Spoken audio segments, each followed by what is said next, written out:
রাঙ্গুনিয়া উপজেলার সরববাটা ইউনিয়ন উচ্চ বিদ্যালয় যাইবের পথে গত বুধবার দুপুরে সপ্তম শ্রেণীর এক ছাত্রী অপহরণের শিকার হয়। C+ টিভির নেজি এই অপহরণের খবর প্রকাশ করে উগ্র সংবাদ প্রচারিত হয়। আর সংবাদ প্রকাশের কয়েক ঘন্টা পরেই অপহৃতরে উদ্ধার করছে দক্ষিণ রাঙ্গুনিয়া থানা পুলিশে।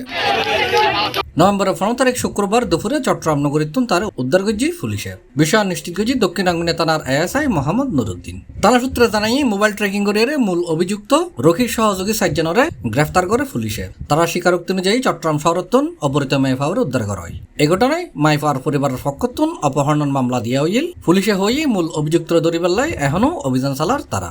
এই বিষয়ে আমরা উদ্ধার করছি এতটুকু এরকম মামলা মোকদ্দমা যা হয়েছে ওগুলো বিস্তারিত ইয়ে দিবে আমাদের সিনিয়র অফিসার আছে তার বা বিস্তারিত নাম্বার। আর অপহৃত স্কুল ছাত্রী উদ্ধারের খবরে স্বস্তি প্রকাশ করছে সরববাটা ইউনিয়ন উচ্চ বিদ্যালয়ের প্রধান শিক্ষক অঞ্জন বৈদ্য।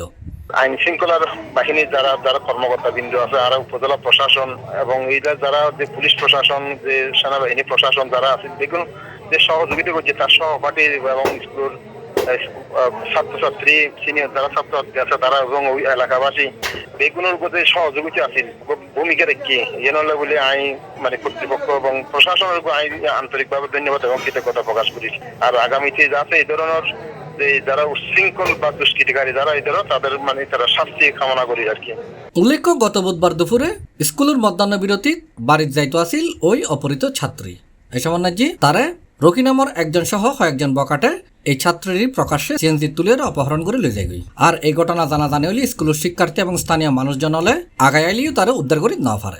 বৃহস্পতিবার এই ঘটনার প্রতিবাদে স্কুলের শিক্ষার্থী হল এবং সাধারণ মানুষজন হলে এটা বিক্ষোভ করে এবং রাস্তা অবরোধ করে রাখে।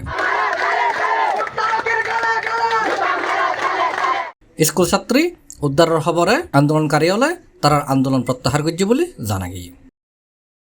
C+ চট্টগ্রাম।